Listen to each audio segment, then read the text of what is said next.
When you're running a big bus company, you need the eye of the tiger, and that's what we've got here in our studio, the Kingdom Financial Group studio. It's the Joel Natale Show. Jeremy Peterson, the CEO of the Erie Metropolitan Transit Authority, is once again with us here. Jeremy, hello. Hey, Joel, Shani, thank you once again for having me and talking about EMTA. I love it. All right, let's get right to the big celebration here. What year is this? Fourth year? This is our fourth year, which it doesn't seem like it's been four already. But I know. this is our fourth annual 14th Fest on 14th Street, and this will take place Thursday, June 12th.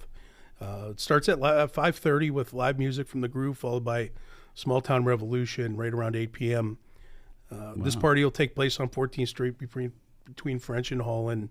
Folks are welcome to stop by starting around 5 o'clock. This is a BYOC, like I said last year, bring your own chair event. And once again, the EMTA, the Downtown Partnership, they've been a very good partner in trying to do, our mission was to create vibrancy and make our area there on 14th Street sort of an entertainment district. And they've sort of fit that piece to the puzzle as far as that mission is concerned. And it's very family friendly, and what a great time! I mean, this is something we've never done before, right? Sure. Right? And this isn't just about buses; it's about being a community asset and a resource, and one other way we can sort of help give back to the community by taking the family out, relaxing, and just having a good time. So, again, what are some of the particulars? We obviously have live music, but food trucks and the whole bit? Yeah. Some of the vendors we have, Erie Ale Works has been one of our initial from, 4 years ago, Nice. One of our vendors. Lavery Brewing, Happy Camper Snack Shack, the Q Abides Pit Stop, Great Barbecue, Kona Ice Erie, and then this year we'll have something different. Chuck and Ginny's Italian food truck will be on site. So a lot of good food, a lot of good vendors for beverages. And also, as usual, the Union City Family Support Center will be here providing family-friendly and children's activities too. So that's fantastic here. And again, starts at 6, right? Or starts at 5:30. 5:30, yeah. The music, people can start getting there at 5 o'clock if they like to set up and get a good seat or set up their seat Sure. where they want. And we're praying for good weather. I think summer's finally here as far as weather and sun.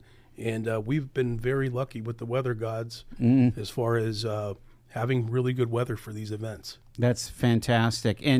And again, if there's a message that you want to communicate, like you've been saying, we're here, we're an asset, we're building community, right? I mean, we've done so much in the last 6 years. This administration, we have a skeleton crew at EMTA as far as administratively speaking, and we do a really, really, really good job at making sure that our focus is on the customer. We're not the most perfect agency, but we try to get there.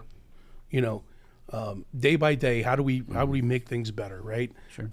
It all started with our $72 million capital project that, goes from 14th and French all the way and spreads all the way to 14th and Parade.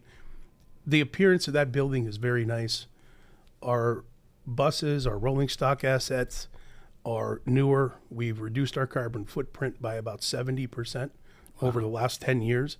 And that's due to evolution in CNG, compressed natural gas buses, instead of the ever so long, diesel buses that would blow smoke behind it. And you always knew you were behind a bus, right? Right. So, in just the newer buses that we've been purchasing over the last 6 years have really given us a really good, clean appearance. It's a safe mode of transportation. No doubt.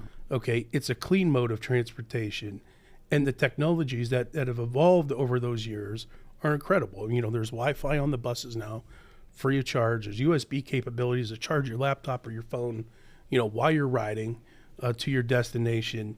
So, those are just a couple things, giving back to the customer. If we don't have customers, we don't belong here. We don't even, we're just not a service to any degree. So that's been our focus. What can we do for the customers? I'm interested in how how EMTA has dealt with kind of the overall narrative of population loss. Because you've got a couple different trends going on here, Jeremy. You've got kind of population is stable, if not losing. We're hoping to turn that around, right? Yes. But you also have, generationally speaking, more, well, let's just call it a resurgence of interest and need for public transportation. I mean, if we were to go back to 1949, everybody rode the bus. Mm-hmm. Nobody, if you had a car, you had one car.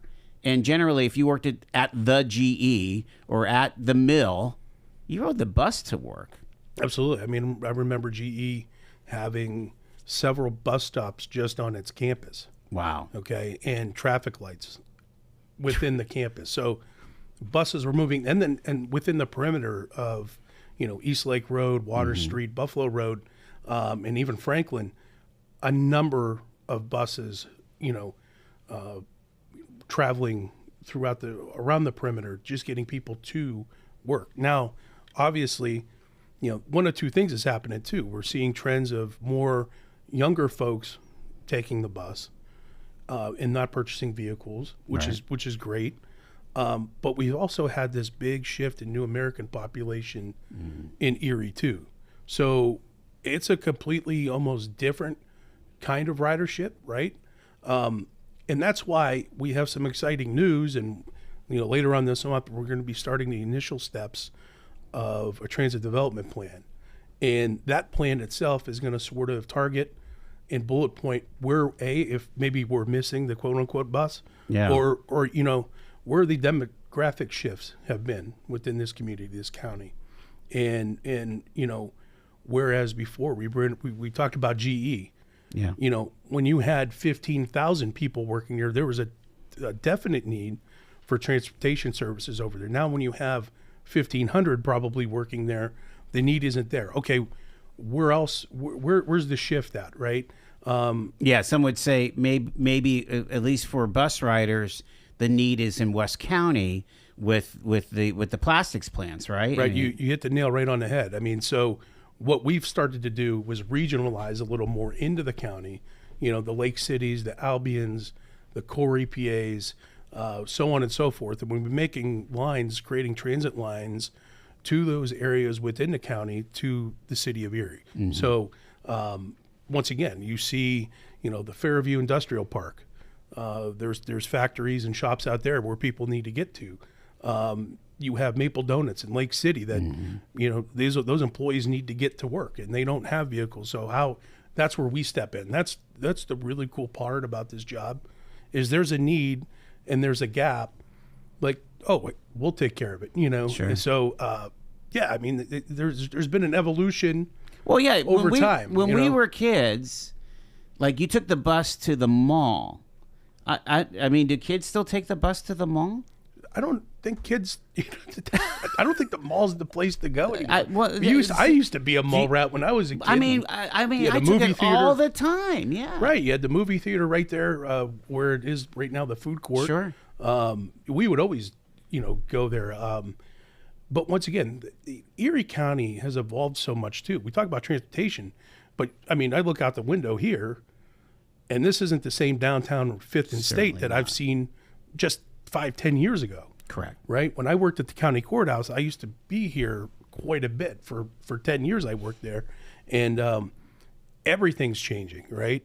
So, and then, you do see folks leaving the city of Erie to either move and live or to work and starting businesses. So, but the thing is we're a regional asset. We're not just a city asset. So the county's been a proud co-sponsor of our charter for many, many years, and the same thing with the city of Erie. So it's our job to do our homework at HQ and try to figure out where the demographic shifts are and, where service needs to be, rather than it's just there because it's been there for the last 40 years.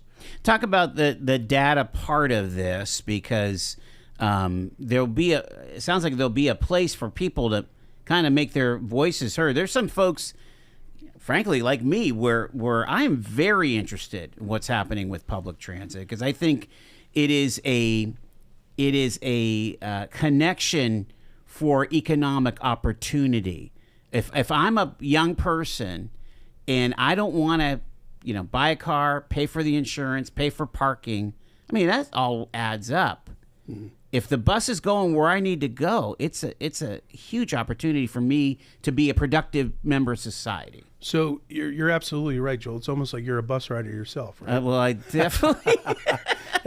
Anyhow, no. By the way, what I think it was one of your folks said. I don't know. It was the last time any of you went to the bus. Forget you, Joel, because she knew that I was a bus rider. Well, I enjoy the selfies quite a bit. The Shanies are scary, but go ahead.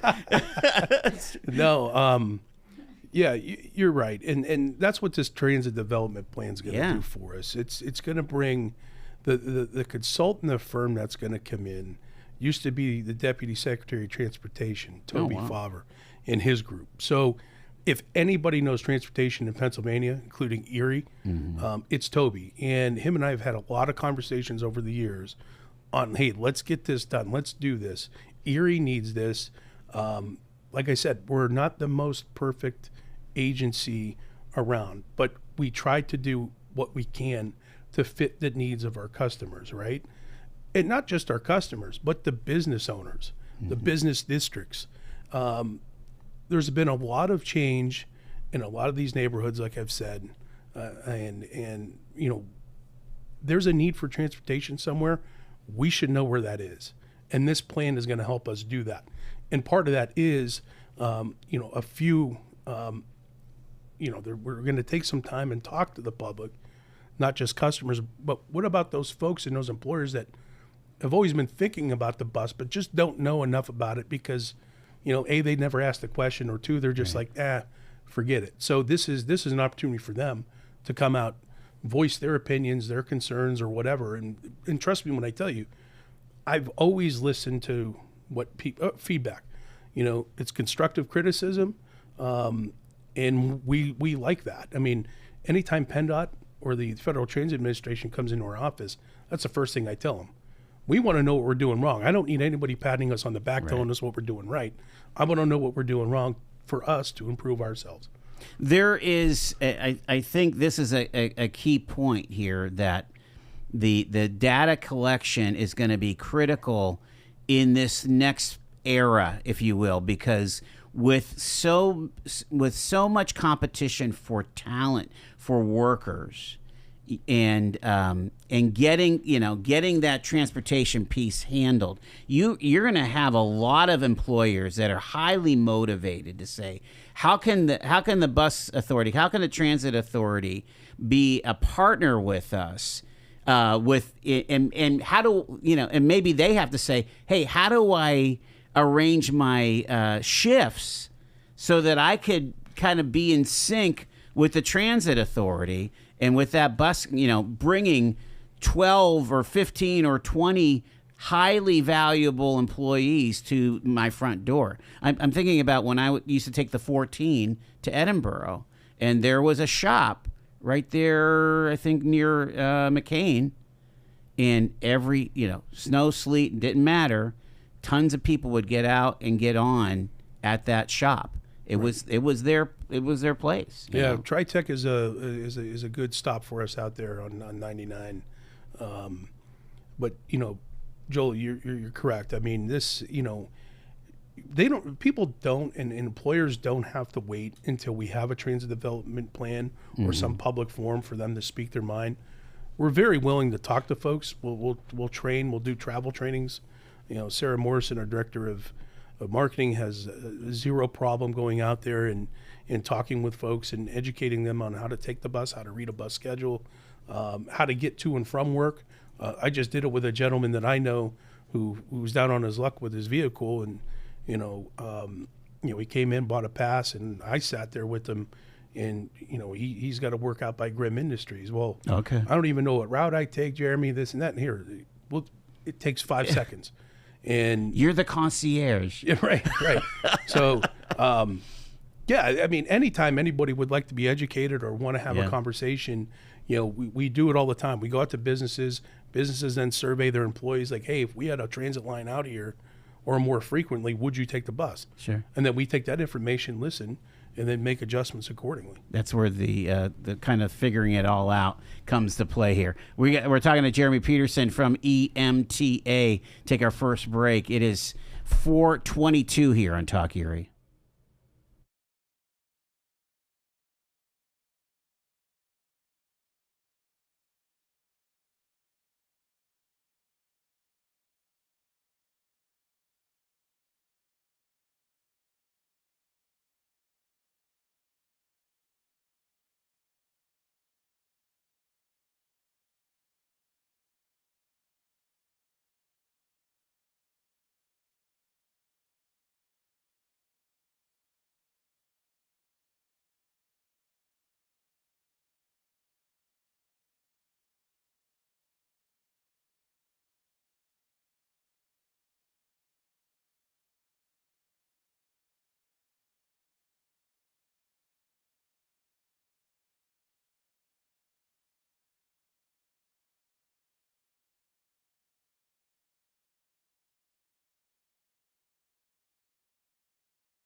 Transportation is a huge, important part of any community's vibrancy, any community. It's really, it's when you think about it, it's kind of like the veins and arteries of a community as to get to people's places.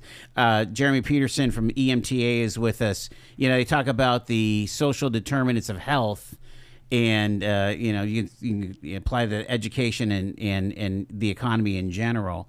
And transportation is one of those key issues here. And so this is why I think that if you are if it's tight socioeconomically, living in an urban community that has a robust transportation system is just a great notch above maybe being out in the boonies where it's really tough to get transportation. You think about it. Well, we're the life-sustaining service to some degree.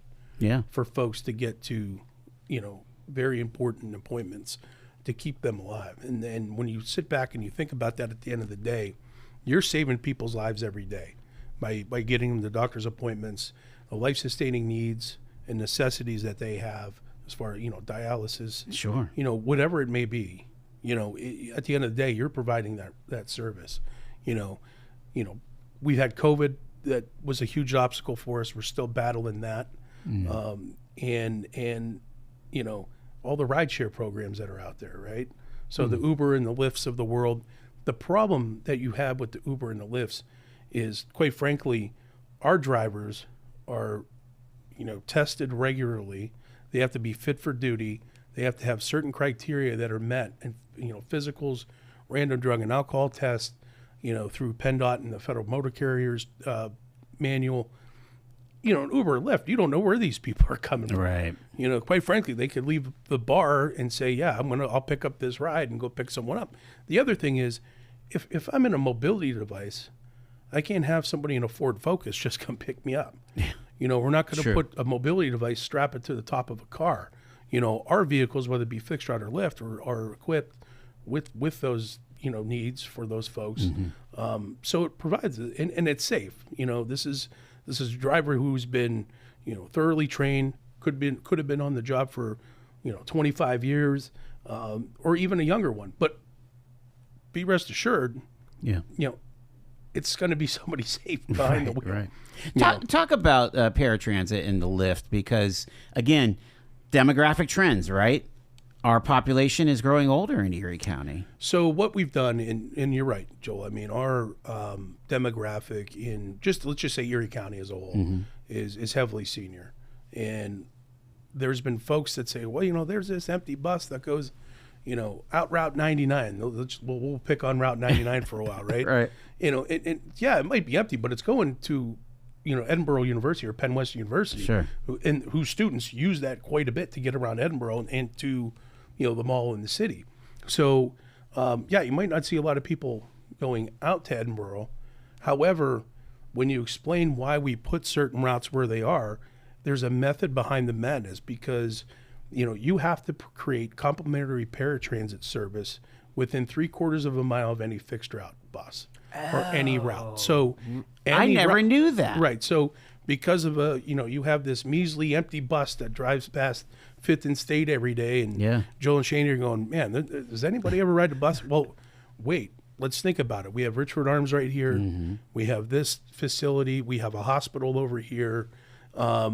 Those lit buses work within 3/4 of that mile for free, and it has to be legally provided by us. So that's why we do those things. And you know, when you tell that story to people, oh, you know what, that makes a lot of sense, and it does. Well, I can attest that again. This is now over 8 years ago, but when I took the Edinburgh bus, oftentimes I was standing because it was so jam packed. 7:30, 8 o'clock in the morning, kids trying to get, not only students, but faculty members. There were several faculty that lived in the city or that would drive to the mall, get on the 14 from the mall to the borough. And, oh yeah.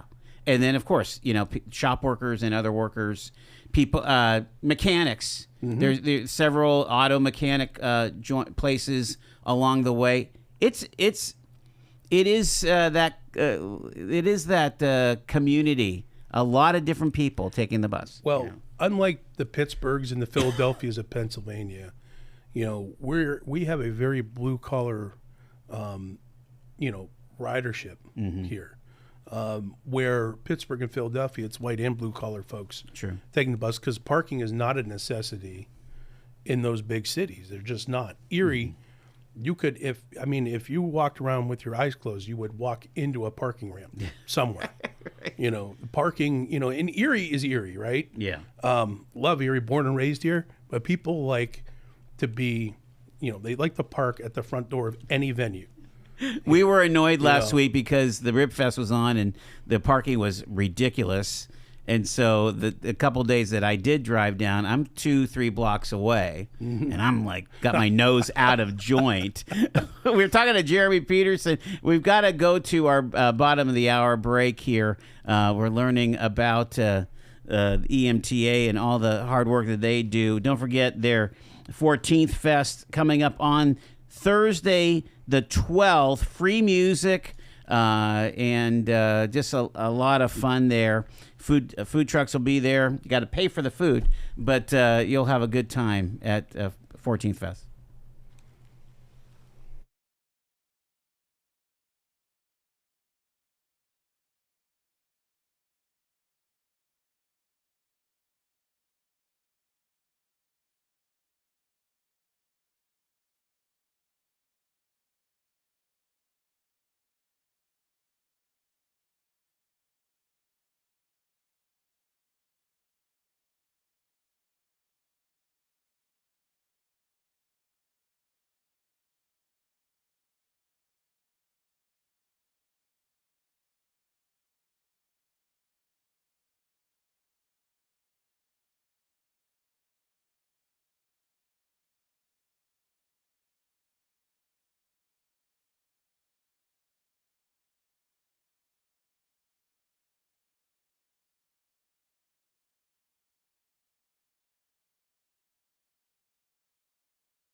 It's Talk Erie and the Joel Natale Show. We're live from our Kingdom Financial Group studio on this really pretty Monday. It was like one of those great days that I get on the bus after walking a couple blocks to my stop, get on the 27 State Street, takes me right in front of the, I'm really spoiled because it really drops me off, within 50 feet of my door. We're talking to Jeremy Peterson. He's the CEO of the Erie Metropolitan Transit Authority. Jeremy, again, it's 14th Fest on the 12th. That's coming up here. Big celebration. Big family event right there at your facility. That's something, when I remember Kathy Dahlkemper was the county executive at the time. She always said, hey, can we do something like family oriented, or can I bring my grandkids in, to take a tour of the bus? And sure. I said, oh yeah, that'd be great. We could put them on a bus, take them through the bus wash and that kind of thing. And then I started thinking, we're about to cut the ribbon on this new building. I want to make it a celebration, not just for us, but for everybody within this community. And we are in downtown. Yes. Whether people realize that or not, because all you hear is everybody thinks downtown is 7th Street North. That's all you hear about. Right. And Mid-City is completely neglected. And, I got to tell you, between Emta, you have public sector, private sector employers there that have put a ton of money into Mid-City. You've got the Pete Zaffrises of the world. Sure. Right? Jim Berlin, Global HQ right here in Erie on 14th and Peach. Andy Cicini at Griswold. You have Michelle and Rick Griffith at Level Place. And then another you have Matthew Good, low-income housing. Right. On 14th and Parade. Oh, yeah. We've done a ton up there. My building was $72 million, roughly $72 million capital project. Okay. What were the main sources of the income? That was mostly PennDOT and federal transit money. Was it? Right. Are you having to carry a mortgage at all, or? No. Oh, wow. What we do is, we take on PennDOT. We're subsidized, heavily subsidized. We Right. don't. Well, there's sure. no way we could live off of fair revenue. Okay? And, we have and the that, cheapest, and some that, of the cheapest. and that's the fares. case for every single transit authority in Pennsylvania, right? Correct. Like the Water Authority. Yeah.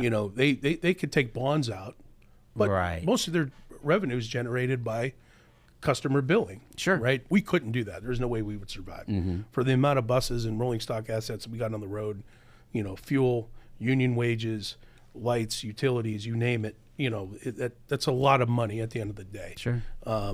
But we were fortunate enough to have such a good relationship with PennDOT, for them to help subsidize our facility. So, PennDOT, they help us pay for our utilities. There's, but once again, it's based on ridership too. Right. What's your operating going to be? Well, it all depends.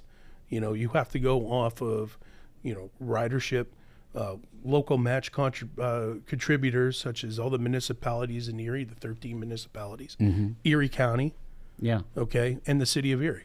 So, and we get those contributions, and PennDOT will match it.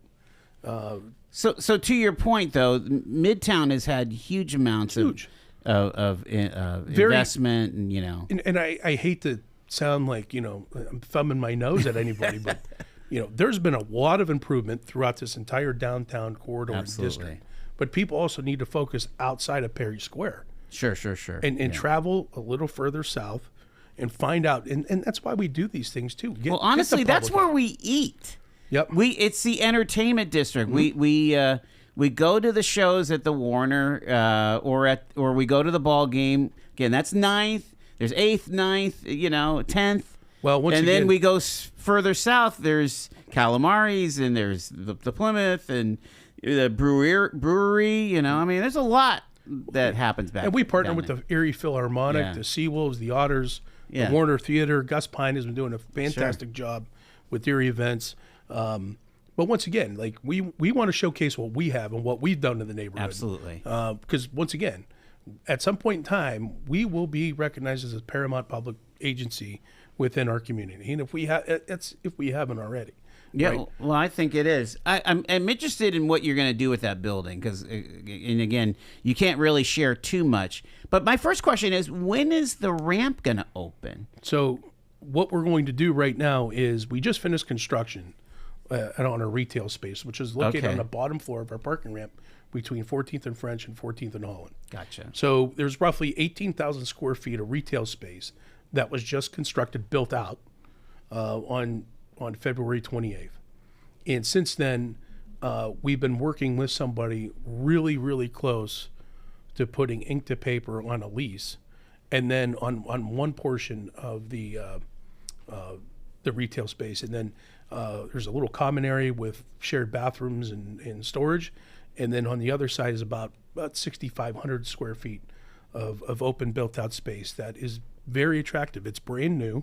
It has its own shipping and receiving and off-street parking. So what I would like to do is look at what the tenants' needs would be for parking first. Sure. And those patrons, they can come there, enjoy the amenities of what this new tenant is going to offer, jump on a bus, go to an Otters game, go to a Seawolves game, go to the Phil, check out the Warner, anything downtown. That's going to be, we're going to provide that front door first class service to those folks while they leave their cars parked at EMTA. That's kind of the, incidental usage of transportation and modes of transportation. Park your car here, let us be the driver so you can enjoy your night out. Yeah, I mean, again, trying to find a parking space on a 3-event night when you have something at the arena, something at the ballpark, and something at the Warner, it's nearly impossible. That's fun, isn't it? Yeah. So being at 14th, I mean, being that close to all that, within 4 blocks, heck, I mean, that would be amazing. Well, the good thing is we partnered with everybody downtown. We're a friend of everybody's. Mm-hmm. So if they have an event and they let us know about it, along that cultural loop, let's just say the cultural loop, and, we'll make a stop there if people want to park and go there. Whether, like I said, if there's something going on at down by the dock, I mean, that the bus goes there, we'll take people there. Just stay parked where you're at, and let us do the driving. Like, we want people to come to Erie and have a good time, and not just tourists, but our community as well. We're talking to Jeremy Peterson here from EMTA. Talk about some of the other functions, and I'm just going to kind of go through a list and see, kind of weigh in on this stuff. You have a pretty significant contract with the Erie School District. How does that work? How's that working? And tell us about safety when it comes to those school buses. That's a great area to talk about, Joel. Last year, unfortunately, we had that incident on one of our city school buses, and a student was stabbed on one of our school routes. I mean, it was literally within a couple blocks of Erie High, right? And we were talking, myself and Chantel Hilliard from the Booker T. Washington Center, great leader within this community. Him and I were talking already before this incident happened about creating a mentoring program for folks to get on those buses, not bus aides, but mentors, something that means something. Yeah. Not just somebody that sits on a bus and yells and screams at people, right? Like we did when we were kids, right? Exactly. Yeah, turn your music down. Yeah. You're being too loud, But mentors, like the people that know some of these kids in the student population, but also know the triggers of if this kid walks out of school, he's not having a good day. Mm-hmm. Bring him alongside, keep an eye on him, talk to him. Ensure a smooth, safe transition from the school to the bus and then from the bus home. Yeah. So we created a mentoring program between us and the Booker T. Washington Center, as well as the school district, being a good facilitator of this. And we wanted to make sure our buses were safe.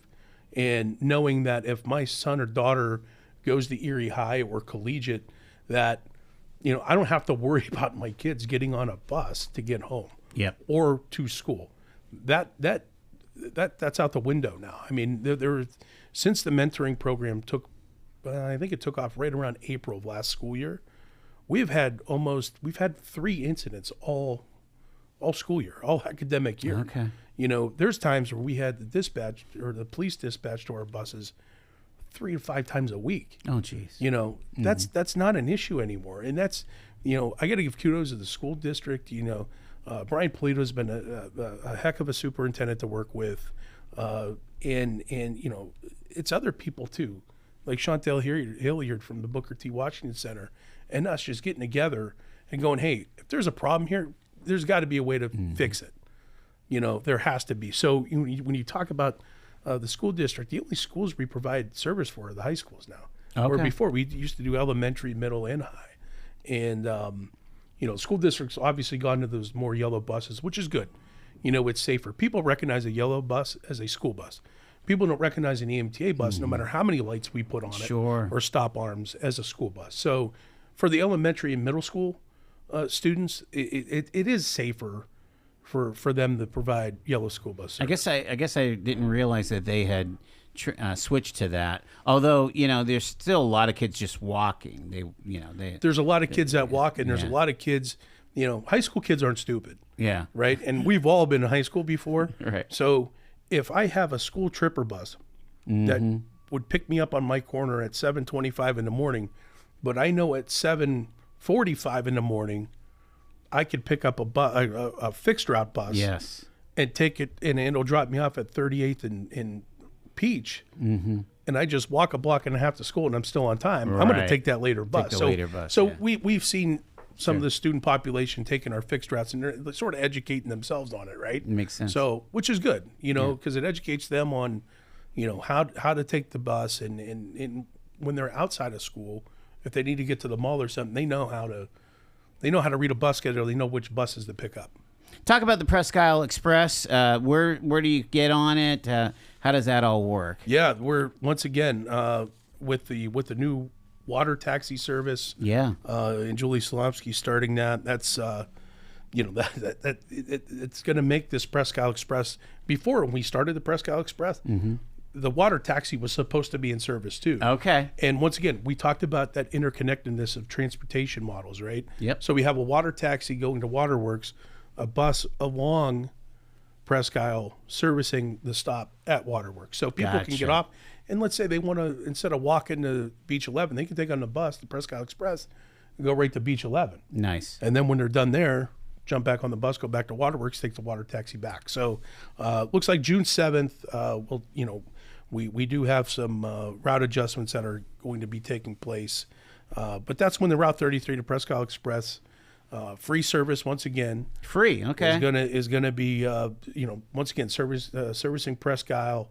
You know, Matt Green and his group down there, great people. It's a great park. It's a park we take for granted because we live here. Where do you get on it? Where's it start? So there you could take it anywhere. Now it starts. We used to do it. It would start at the West Erie Plaza. Yeah. And it confused some folks. So I'm like, hey, if I live on the east side of town, how do I get over there? Yeah. You know, you can get over there. We have an interline bus service. So a Route 22 would turn into Route 31, which then services the West Erie Plaza. Okay. Right? That's how you get there. But now we've sort of, you know, looked at the route. We've extended it to basically Perry Square. Okay. Now, folks can jump on the Presque Isle Express from Perry Square, and once again services the hot spots of A Street, the Tom Ridge Environmental Center, and then all the stops along throughout Presque Isle. It stops at Tom Ridge. That means it would stop at Waldemere. Yep, sure. Well, that's again, kid with an annual pass. Yep. That's pretty golden, right? I mean, yeah. And once again, it's affordable. We're fortunate in Erie as far as transit speaking. Right. Along those terms, transit in Erie is very, very affordable with a base fare of $1.65. I was going to say, okay, so now again, this is apples and oranges, but taking the MTA, taking the subways in New York, you never know what you're paying. Right. You get your credit card and do the chip, and you're paying that every time you go through the turnstile. Jink, jink. Sometimes it was $4.50. Sometimes it was $2.75. Right. And you just never knew. It's not, what you're paying for in Erie. Right. And Erie's simple, right? Well, and the best thing to do is just, if you have a phone, put it on the app. You get a discount for buying 20 rides at a time. Right. And that's what we tell folks. Ever since we adopted token transit, and put everybody's wallet, basically making their phone their wallets and their bus passes.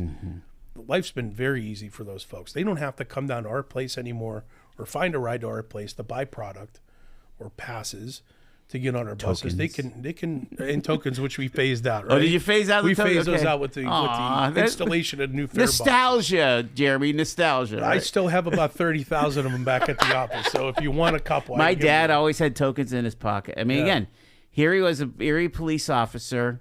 He was in the brass, but he took that old Route 5, 18th and Myrtle, jumped on to get to City Hall every day. When was that? This is 70s, 80s, early 80s. Yeah, my father was the quartermaster for the police department. Oh, they probably knew each other. Absolutely. Oh my gosh. Small world. That's Erie, right? That's Erie, right? Yeah. Talk about the future of transit. You mentioned something about micro transit or something like that. Like, let me just throw something out. I'm going to throw you a curveball here, Jeremy. You can handle it. Okay. How does ground transportation work at Erie International Airport these days? Because we don't have like a super shuttle, and I don't know how many hotels have airport shuttles. Maybe a few of them do, but like, you know, I know if I'm flying into anywhere, I could usually arrange for, you know, more than just a taxi or an Uber. I can, you know, pay a little less for a super shuttle. Is that something that would be on the docket of EMTA? It could be. You know, we're looking at microtransit in different modes. You know, the Pee Wee's Playhouse word of the day has been evolution here, right?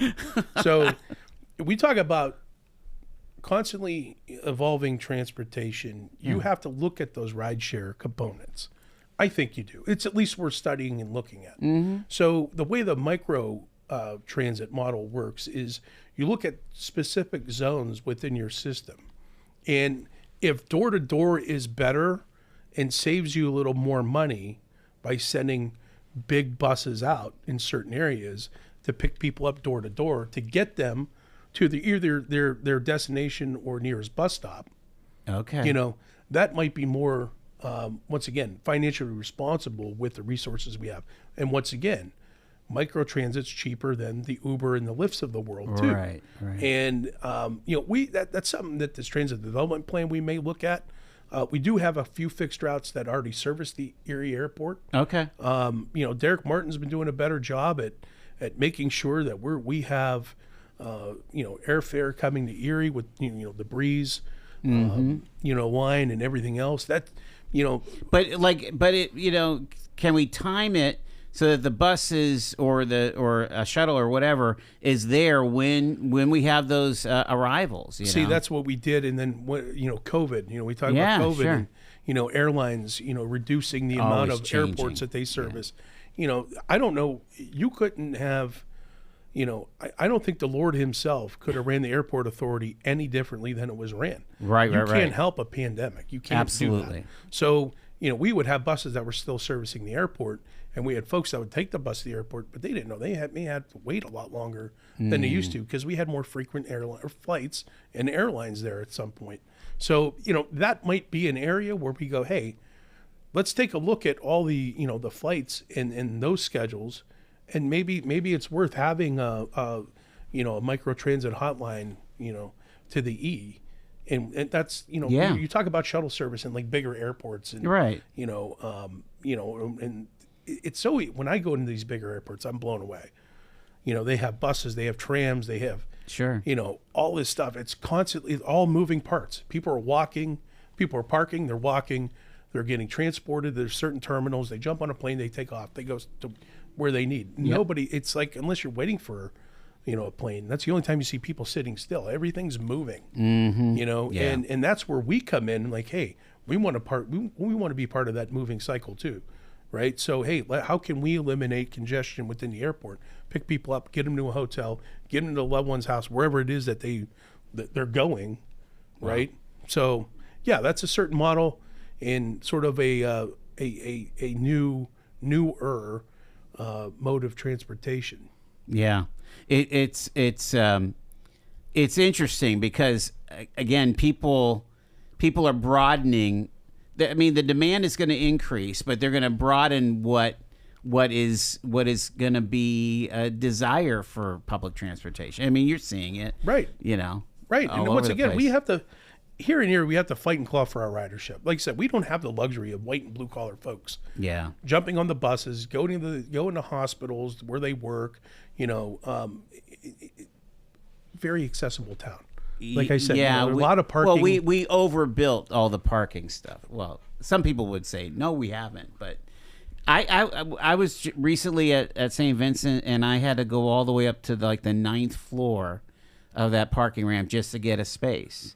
I mean, it's just not always that easy. Well, when we go back to when I was a county employee, if I found a parking spot within a 4 or 5 block radius Sure. of the courthouse, that was a good day. It really was. You have a lot of Gannon parking over here, a lot of Hammett parking. It's in even your insurance to some degree. But and then you add the snow, right. and then trying to find a place to park and walk, to work. sure. Like that was my everyday Monday through Friday dilemma. Was like, hey, where are we going to park? I got to get there early so I can find a decent parking spot. I mean, I can give a shout out of saying, I tell you, there's nothing like taking the bus to just release a lot of stress, and you get to where you're going. And again, I've been taking them for 25 plus years, honestly. Well, and we appreciate that, Joel. I mean, we just had, talking about appreciate, we just had our rider appreciation days. Nice. A little over a month ago. And, that's been one of our initiatives too at EMTA is, let's get out and let's talk to our customer base and let's reward them for taking the bus. And let's also ask them a few questions too. Maybe we can learn something from our folks. So it was about a week-long, event, and we've done it for a little over 3 years now. And once again, Sarah Morrison, our marketing director, really took the bull by the horns on that initiative, and it's good. People should know, the driver is the face of the company, but also every once in a while, the face of the company should be on those buses and talking with the customer base. Absolutely. Because once again, if it wasn't for them, we wouldn't have jobs. We'd be working somewhere else. Jeremy Peterson, again, the 14th Fest on Thursday, June 12th, over at 14th Street between French and Holland. Thank you so much for taking the time, buddy. No, thank you, Joel. I really appreciate it. Thank you. It is 3 minutes in front of 5 o'clock. Stay with us.